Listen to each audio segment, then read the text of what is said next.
So before we start, maaari po bang i-acknowledge natin ang presensya ng bawat isa? Pwede po ba pakisabi sa kaliwa natin, sa kanan natin, sa likod at sa harap, pinagpala ako, masaya ako na nakita kita ngayong araw.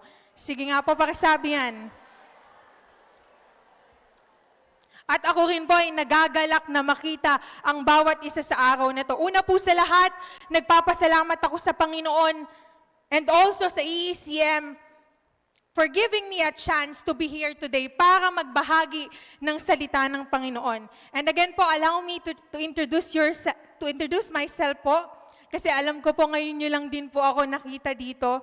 Kasi po, it is also my first time na tumayo po ng Sunday service. Again, I am Erica Santiago po. Part po ako ng EECM-YM or ng youth ministry po ng ating church. At muli, we thank God for giving me a chance to be here. At kagaya po ng sabi ng YM leader ko po, noong una po siyang tumayo, sabi po niya, dahil po first time, pagpasensyahan niyo na po kung medyo susobra at kung medyo kukulangin sa oras. At talaga pong nakakakaba po pala dito sa itaas. Sige nga po, palakpakan muli natin ang Panginoon sa buhay ng bawat isa. At ayan po, hindi naman po kaila sa bawat isa that today is extra special. Ang araw po na ito, today we celebrate Mother's Day. At atin pong binibigyan ng parangal, saludo at pagpapahalaga ang lahat ng ilaw ng tahanan. Lahat ng nanay, lahat ng tumayong nanay at lahat ng nagpakananay. Kaya naman po, muli palakpakan po natin ang buhay ng mga nanay. Kaya naman po, kung may alam po kayong nanay sa katabi nyo, sa row nyo po, sa likod nyo, sa harap nyo, maaari nyo po ba sila ulit batiin ng Happy Mother's Day? Ayan. Ayan, so given po na Mother's Day today, wag na po natin patagalin ang mensahe po natin sa araw na ito para sa mga nanay. So prior to this message po, nagtanong po ako sa iba't ibang tao on how do they define their mothers. May nagsabi po, loving, caring, may nagsabi din po, blessing, solace, resilient, independent, strong. May nagsabi din po, hindi kumpleto ang bahay ng walang nanay. Amen. Hindi kumpleto ang tahanan kapag walang nanay. May nagsabi din po, kapag nahihirapan sila, laging may nanay na tumatayo para sa kanila. At alam niyo po, isa sa napansin ko, halos napakaganda at napakadakila ng kahulugan ng mga anak sa kanilang nanay. Ngayon, gusto ko din po kayong itanong sa umagang ito. Ang tanong ko po is, how do you define your mothers? Nasa sa inyo po iyon. Pwedeng ilaw ng tahanan, sabi nga po ng iba, speaker ng tahanan. At marami pa't iba't ibang kahulugan. Depende po sa experience natin sa mga nanay natin. Pero bilang mga anak po, paano nga ba natin papahalagahan yung magagandang katangian ng tinuturi nating mga nanay? So ang ating pong text ay magmumula sa Kawikaan 31, Proverbs 31. It's all about the virtuous woman. At ilan po dito ay masasabi natin yung magagandang katangian ng isang may bahay o ng isang nanay. At ngayon po pag-uusapan din natin kung paano po natin papahalagahan yung mga katangian na ito. Hindi po natin babasahin yung buong text, by puntos na lang po yung gagawin po natin. So again, ang text po natin is from Proverbs 31. Simulan na po natin. Sige po, sabay-sabay tayong magbasa. Kawikaan 31:10. Ngayon po, in simple words, sabi po sa verse, higit sa mamahaling alahas ang kanyang halaga. Unang puntos po, she is worthy. That is why value her. Again, ang sabi po sa verse, higit sa mamahaling alahas ang kanyang halaga. Ibig sabihin po, hindi matutumbasan ng kahit anong bagay o kahit anong buhay ang buhay ng isang nanay. Sigurado po ako lahat dito, kapag po bumili tayo ng mga mamahaling bagay, sabihin na po natin na sasakyan, house and lot, mga luxury items, mga alahas, naniniwala po ako, naiingatan po natin yung mga bagay na yon, higit kung paano natin ingatan at pahalagahan yung ibang bagay na meron tayo. Amen? Bakit? Una po kasi mahalaga. Ngayon, ibabalik ko po bilang mga anak tayo. Kagaya ng ating mga nanay, sila po ay mahal, sila po ay walang kapalit, sila po ay walang katumbas, at higit sa lahat, sila po ay worthy. Pakisabi nga po, worthy. Bakit? Kasi sila po yung pinili. Personal na pinili ng Diyos para maging nanay mo. At alam niyo po ba, isang pribilehiyo sa atin na alam ng Diyos yung pangangailangan natin, that He personally picked kung sino yung nanay na nararapat para sa bawat isa sa atin. He can pick any person para maging nanay natin o tumayo bilang nanay natin. But God knows us so much and give us the right mother. Amen po ba doon? Mga kapatid, ang mga nanay ay isang regalo, kaya sila ay ating bigyan ng pagpapahalaga. At sigurado po ako, maraming nanay, hindi man lahat, pero naniniwala po ako na maraming nanay ang grabe magbigay ng pagmamahal at kahalagahan sa kanilang mga anak. Sige po, purihin po ang Diyos. Kaya naman po tayo bilang mga anak, kahit simpleng pagbabalik lang ng pagpapahalaga sa pagod na ginagawa nila, ibalik na po natin sa kanila. Simpleng pagpapasalamat, pagpapakita ng pag-ibig, at higit sa lahat, pahalagahan natin sila. Hindi lang dahil yun yung gusto natin, hindi lang dahil yun yung gusto ng mga nanay natin, kung hindi dahil yun yung gusto ng Diyos na lakaran ng bawat isa sa atin. Amen?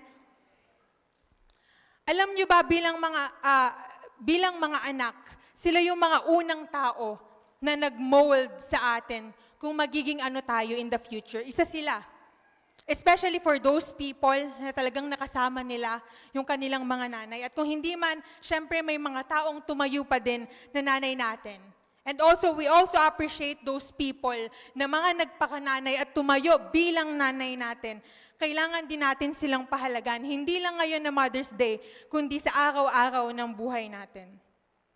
And to share something with you, para lang po sa puntos na ito, alam niyo po ba that I was not raised in a born-again Christian household? Pero yung magulang ko po, especially yung nanay ko, she decided po to enroll me in a Christian school sa Pampanga. That school raised me memorizing Bible verses and performing on stage, sharing those verses. Naalala ko po noon, kindergarten ako. Pinakabisado po sa akin yung Lucas 16:19-31 para po i-share ko sa graduation day namin.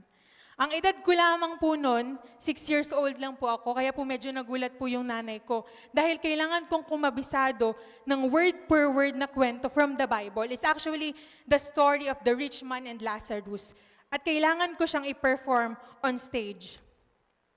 Mahirap siya bilang bata pa lang ako, pero anyways po, pumayag po yung mami ko. Sinulat po niya yung buong kwento ng The Rich Man and Lazarus sa makapal po naman nila paper, tas may hawak po siyang pamalo. Word per word po, kinakabisado ko yung The Rich Man and Lazarus. Hindi ko po naiintindihan yung ginagawa ko. Hindi ko po alam ano yung kwento ni Lazarus at ng rich man. Hindi ko po alam para saan yun. Ang alam ko lang po, napapagod ako kumabisado ng kwento from the Bible. Pero hindi ko man po naiintindihan nung panahon na yon. Pero may isang nanay ako na nag-yes para sa akin. When I was 6 years old, hinayaan ng Diyos, binigyan ako ng Diyos ng mikropono to share His word sa mga kaedad ko. Again, hindi ko po naiintindihan yung bagay na yon. Pero may isang nanay po ako na nag-yes. at nagawa ko po makapagsalita. Fast forward po, I am now 22 years old. At sa awa, biyaya at pag-ibig ng Diyos, dahil din sa isang nanay na nag-yes para sa akin, sa biyaya pa rin niya at pag-ibig pa din niya, ginagamit pa din ako ng Panginoon para ihayag ang mga salita niya. Papuri sa Panginoon. Hindi po dahil sa sarili ko, o kahit sino pa man, kung hindi dahil may isang Diyos na nag-akda ng lahat ng bagay. Sabi nga po sa verse, train up a child in a way he should go. Ayan po ako nung unang beses ko po na tumayo sa stage para po ihayag ko yung kinabisado ko pong piece from the Bible. So ayan po, sunod po. Train up a child in a way he should go, and when he is old, he will not depart from it. Hindi pa man fully nalalakaran ngayon ang desire ng Panginoon sa buhay ko. Madami pang kulang. Pero naniniwala po ako na mula noon, ginamit na po niya yung nanay ko to prepare me sa kung anong gusto niya para sa akin in the future.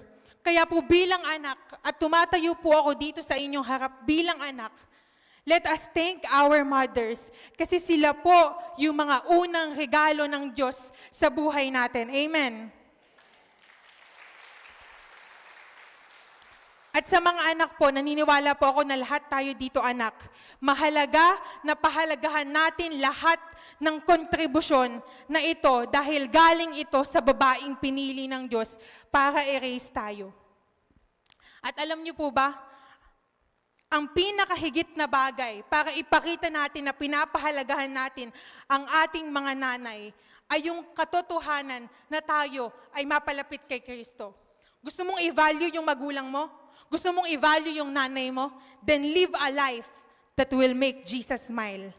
Pag ang buhay na nilakaran natin sa buhay na ito ay yung buhay na makakalugod sa Panginoon, higit pa sa pagpapahalaga na nais mong ibigay sa magulang mo, yung kaya niyang ibigay sa'yo, para nang ganun mag-flow sa'yo hanggang sa nanay mo.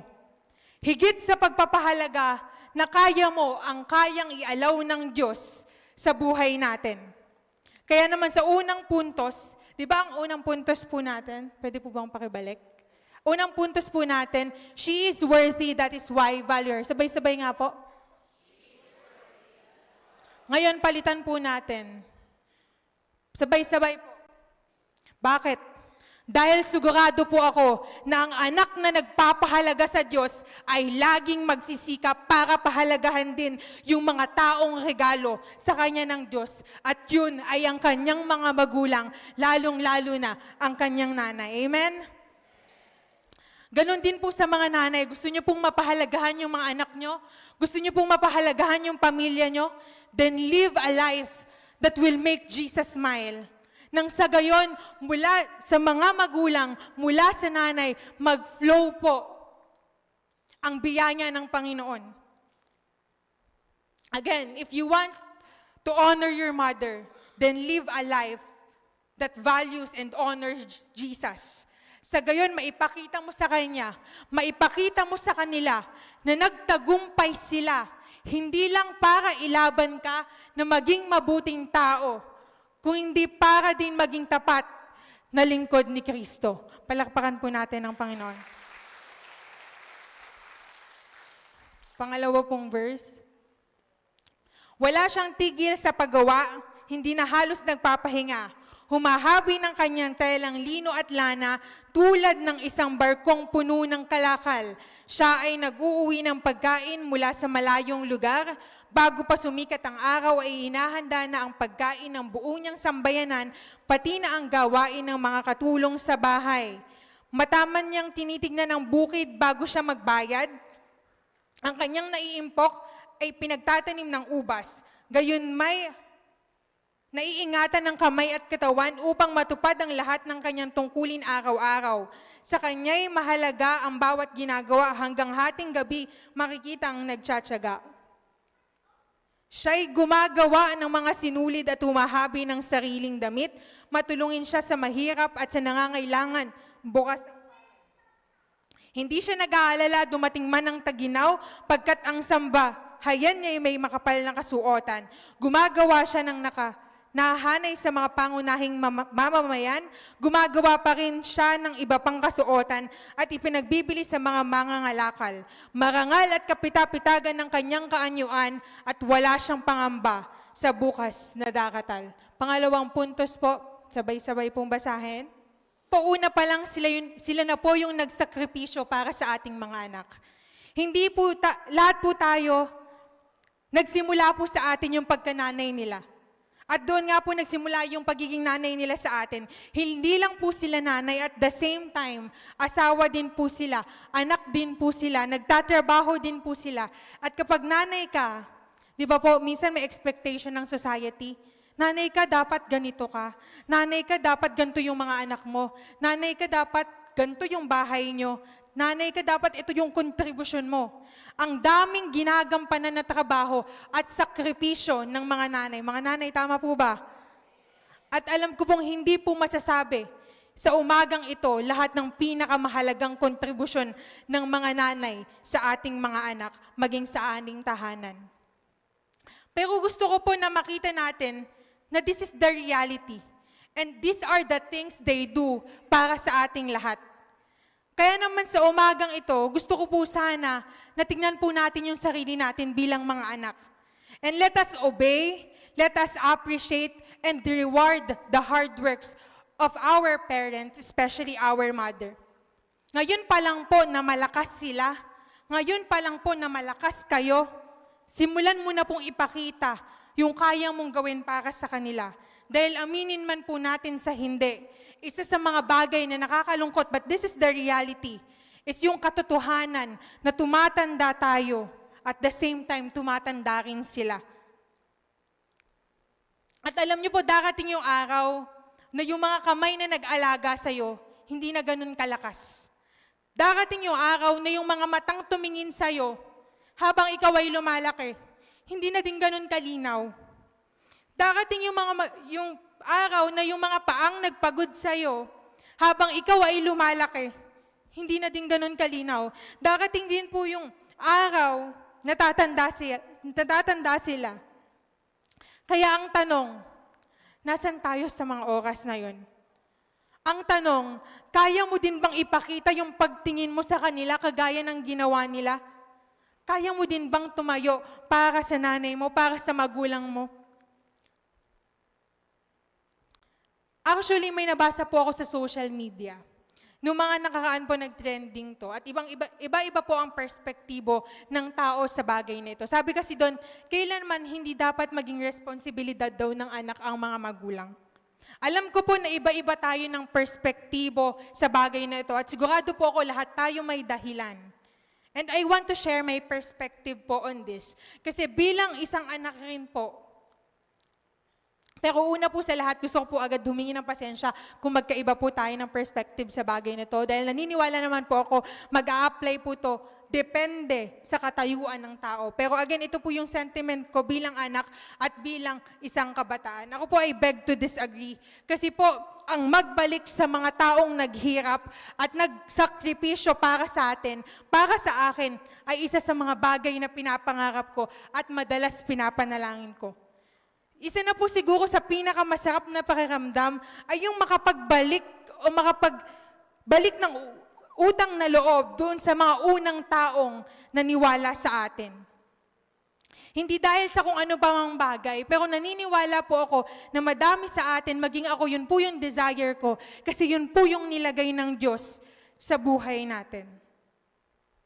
To obey and reward them of their hard work. Again, kahit simpleng pasasalamat, pagpapakita ng pag-ibig mula sa atin, kahit simpleng pagsunod lang sa mga bagay na nais nila. Sana naman po, huwag na nating ipagkait sa kanila. Amen? At sana sa pagsunod natin, sana yung pagsunod na may pag-ibig.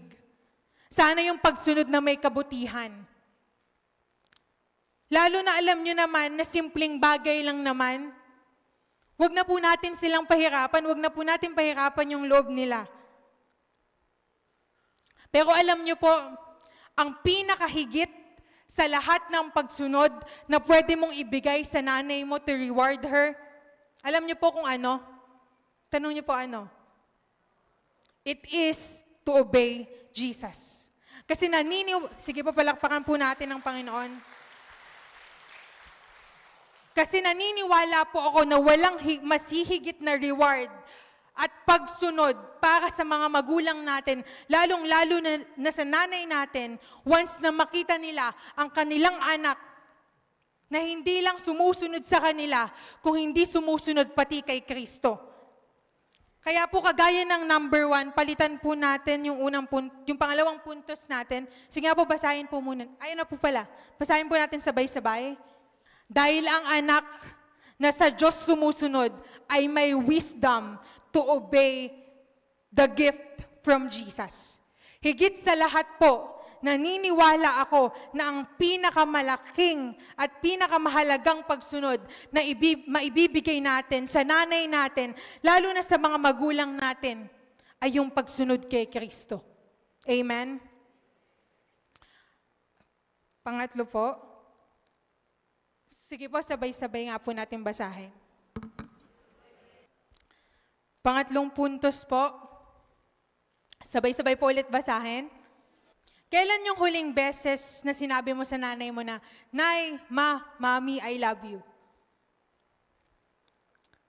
At kung hindi pa at katabi mo naman siya ngayon, sige nga pakisabi naman.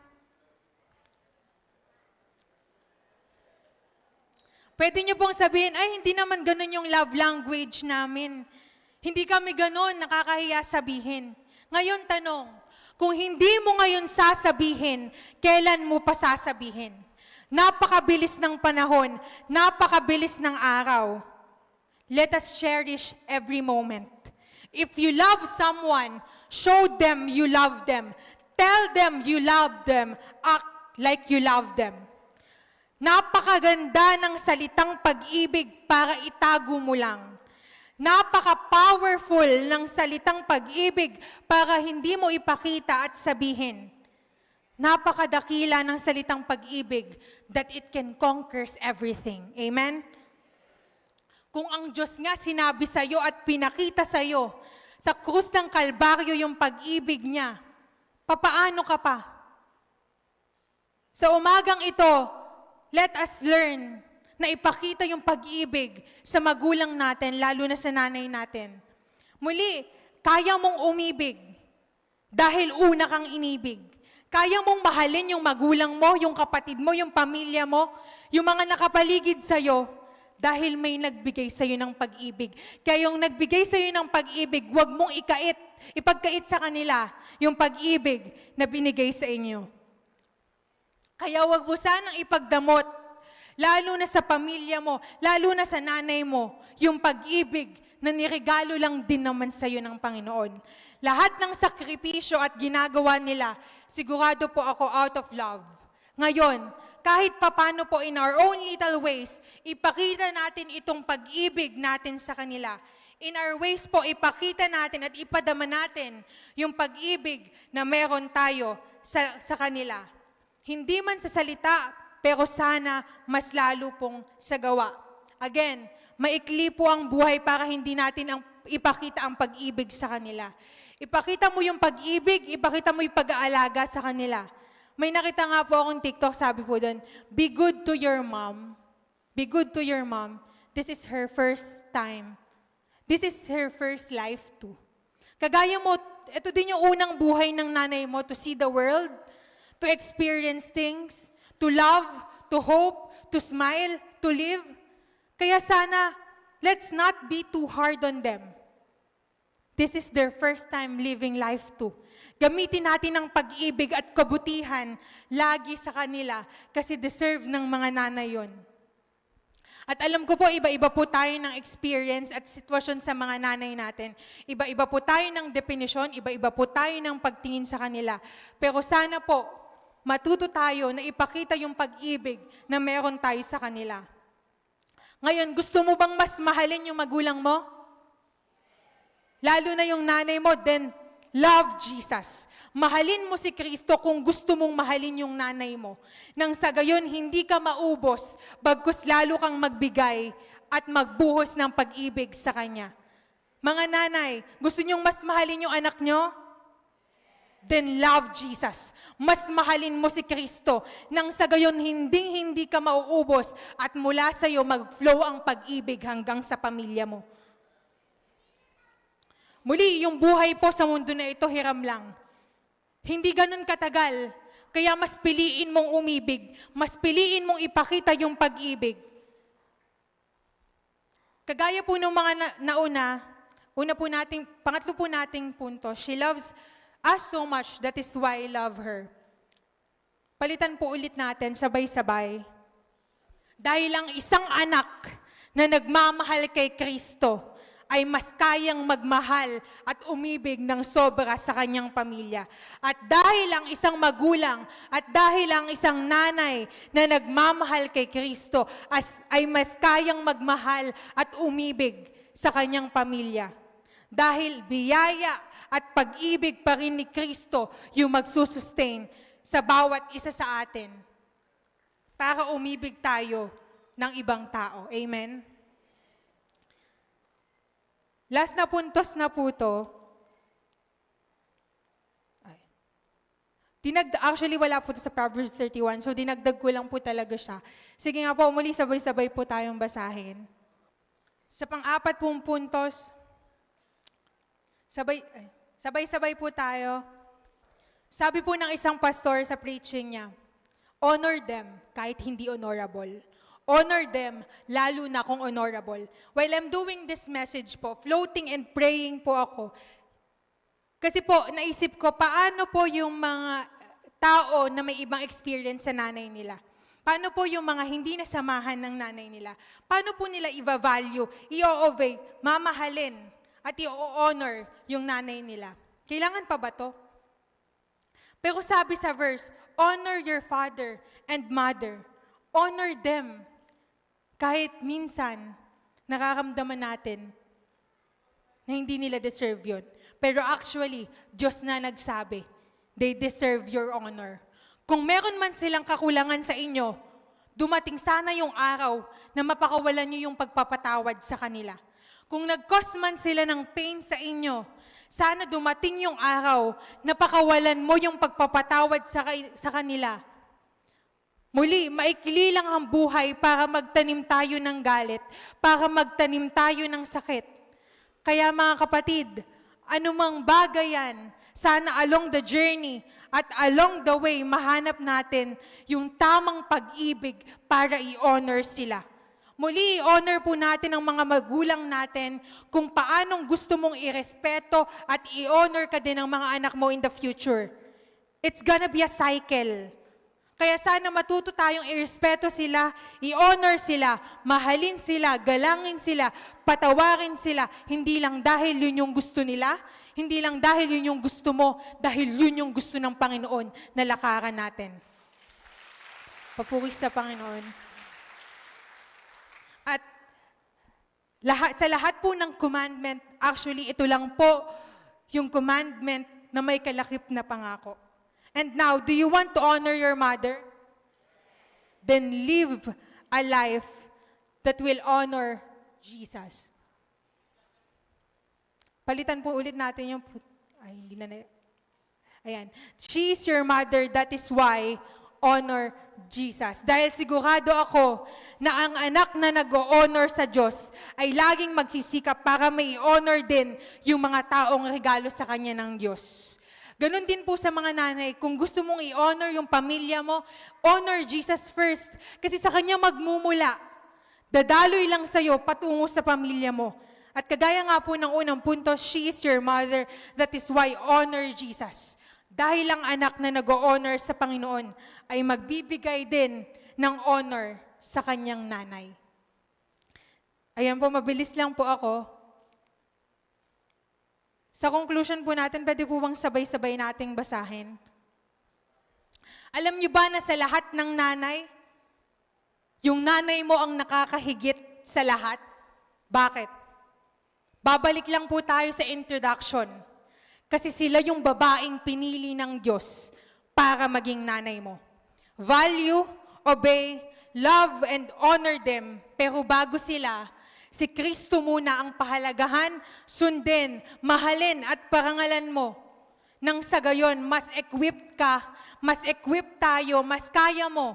At higit sa lahat, mas punong-puno ka nito bago mo ibahagi sa nanay mo, maging sa mga magulang mo.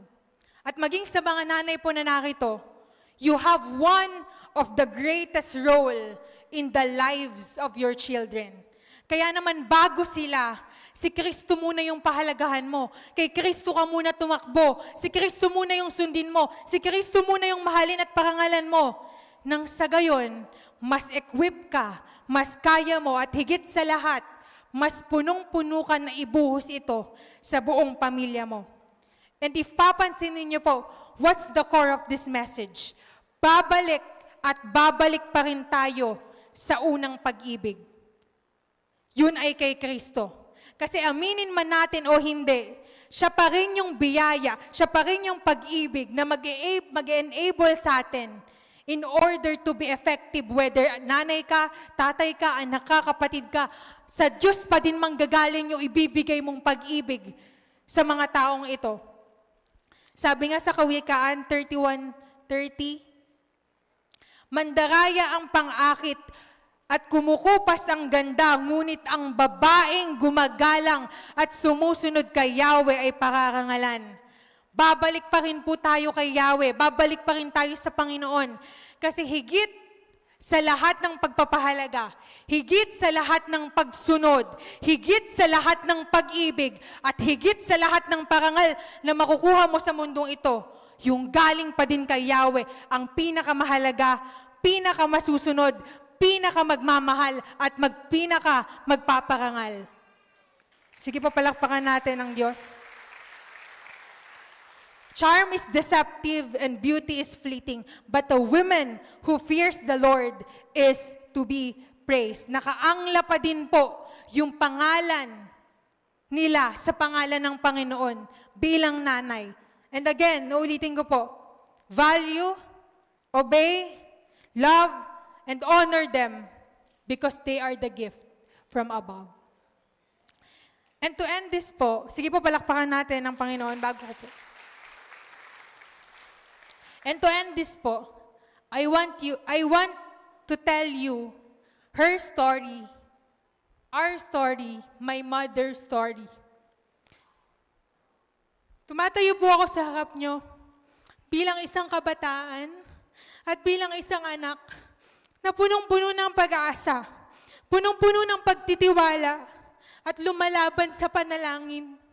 With the permission of my mom, allow me to share with you her story. We are just an ordinary family po. Madaming pangarap sa isa't isa. Nagtatrabaho po yung mga magulang ko, kami po magkakapatid nag-aaral. Kagaya po ng iba, nagkikita-kita din po kami lagi tuwing umaga and gabi kasi nga po may mga trabaho sa tanghali at may pasok po. May konting bandings po and also we really love each other. Nagkakaroon din po kami ng problema sa iba't ibang aspeto ng buhay namin. Pero lahat po yun sa awa ng Diyos, madali lang naman pong nasosolusyonan. Madaling gawa ng paraan. At dahil na din sa magulang ko at kay Lord, nahaharap naman po talaga lahat ng problema na yun.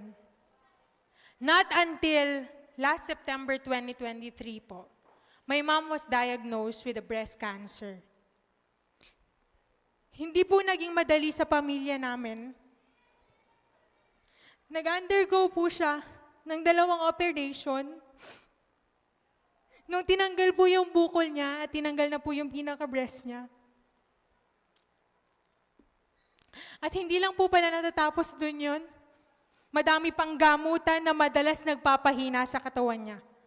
Alam niyo po, hindi ko po inakala na hindi man lang sumagi sa isip ko na darating yung araw na makikita ko po yung nanay ko na nanghihina. All my life, sanay po ako at sanay ang buong pamilya ko na malakas siya, maparaan siya, madiskarte siya. Kasi po that's how my mom is. Pero pag nakikita ko po siyang nanghihina, nasasaktan po ako bilang anak. She works hard para sa pamilya namin lagi. When I was a kid, nagtitinda po yan sa umaga. Umaga at hapon sa buong barangay po namin. Nung nagpalengke po kami, gigising po yan ng 4 a.m. para magtrabaho. Lahat po ng pwedeng i-contribute sa pamilya namin, she can do it all. Basta po para sa pamilya namin. Pero believe me, from a physically strong woman, hinambol po siya ng Panginoon. At kitang-kita ko po yun, kung paanong may mga araw po na talagang nanlalata siya dahil sa gamot na nag-undergone siya. Hindi ko po alam sa panahon na yun kung paano ko siya matutulungan. Paano ko po mapapagaan yung loob niya. At paano siya hindi masasaktan. All my life, lagi siyang present. Lagi siyang kasama namin. Pero ngayon, siya yung may sakit. Paano namin maipapadama sa kanya yung ipinadama niya sa amin? Aaminin ko po, hindi madali ang 2023 sa pamilya namin. Sobrang sakit po lagi. Sobrang lungkot. Madalas po nagkukos ng takot. Madalas nagkukos ng anxiety. Pero alam niyo po ba, kada gagawin yung surgery ni Mami, nagsasama-sama po kami at nananalangin kasi naniniwala po kami that Jesus can heal her. Papuri sa Panginoon. Napakahirap at napakasakit masaksihan ng lahat ng yun bilang isang anak. Minsan hindi ko po kinakaya na humarap kay Mami kasi nasasaktan po ako. At alam kong yun din po yung nararamdaman ng mga kapatid ko, maging ng tatay ko. Ang lakas-lakas po ng nanay ko, ang galing-galing niya, pero bakit po nangyari to? Madalas po talaga hindi mo maiiwasan na mapatanong na Lord, sumusunod naman ako. Lord, sumusunod naman po kami.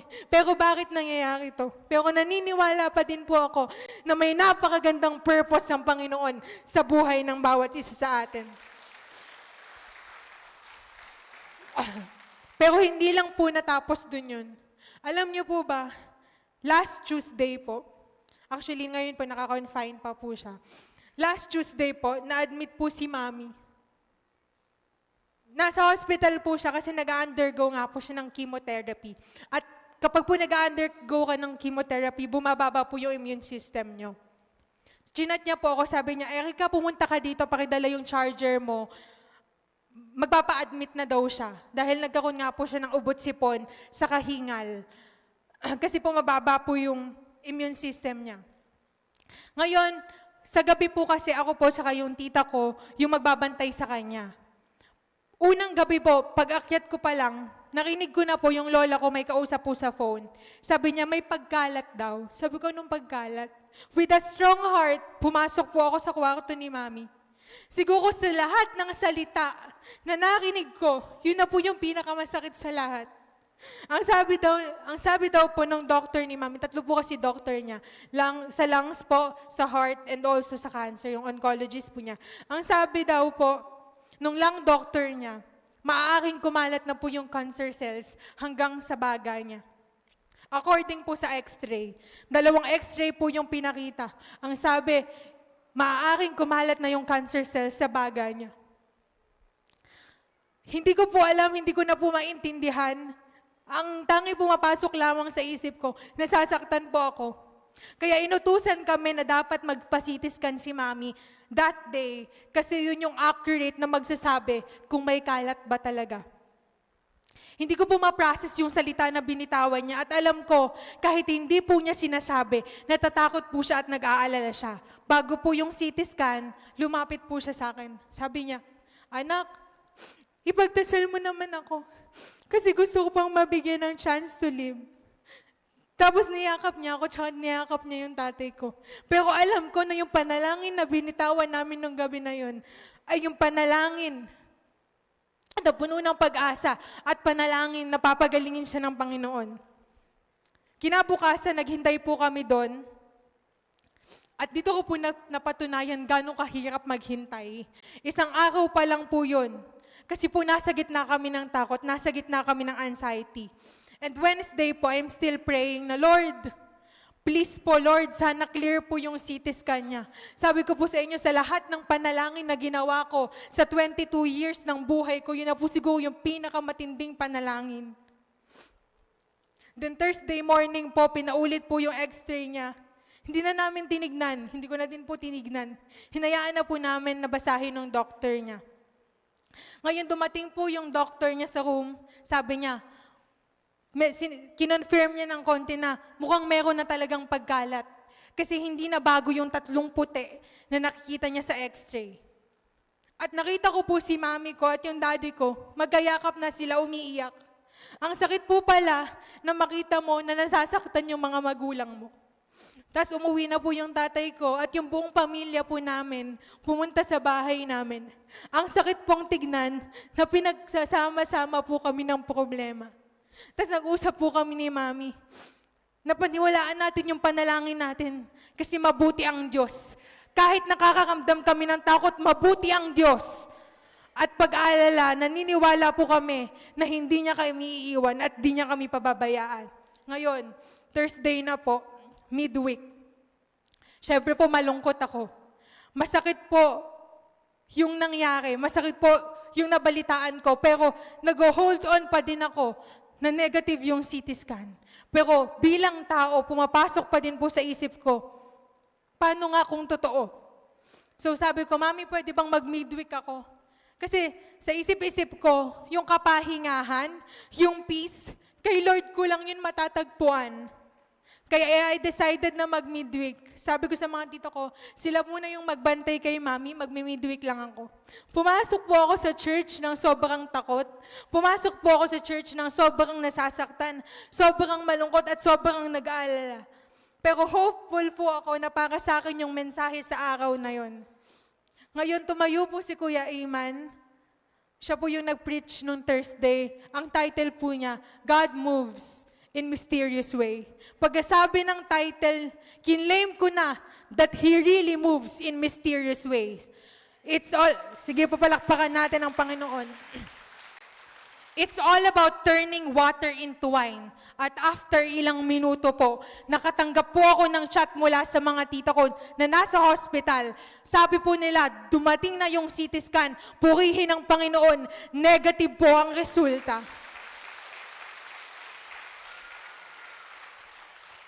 At sa oras na yon, alam ko pong dininig ng Panginoon yung panalangin ko.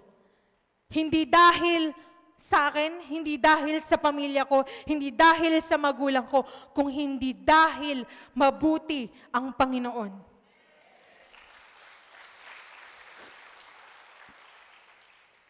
Dito na po ako magtatapos.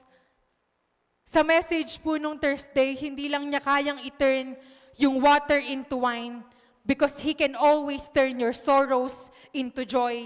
He can turn your darkness into light. Kasi mabuti siya at dakila siya. Mabuti siya sa lahat ng panahon, mabuti siya sa lahat ng araw, mabuti siya sa lahat ng oras. At kung nire-represent lang ng tubig ang pag-ibig ng Panginoon, kung nire-represent lang ng tubig ang biyaya at pangako ng Panginoon, tiyak, nalulunod na tayo sa sobrang laki ng bagay na yon sa buhay natin. Kaya patuloy nating papurihan ng Panginoon. Sige nga po, palakpakan natin si Lord. Maaari ko bang imbitahan ang bawat isa na tumayo? Sige nga po.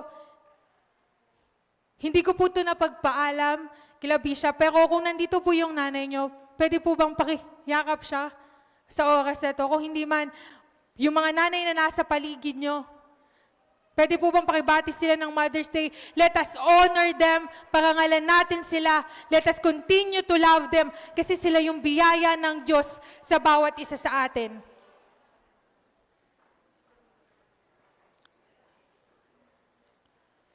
Ayan. Sige po, sa oras na ito, maaari po ba nating i-end ang message na to sa isang panalangin. Pero bago po lahat yan, muli, binabati ko po ang lahat ng Happy Mother's Day. Kami po ay saludo sa inyong ginagawa, sa inyong sakripisyo sa aming lahat bilang inyong mga anak.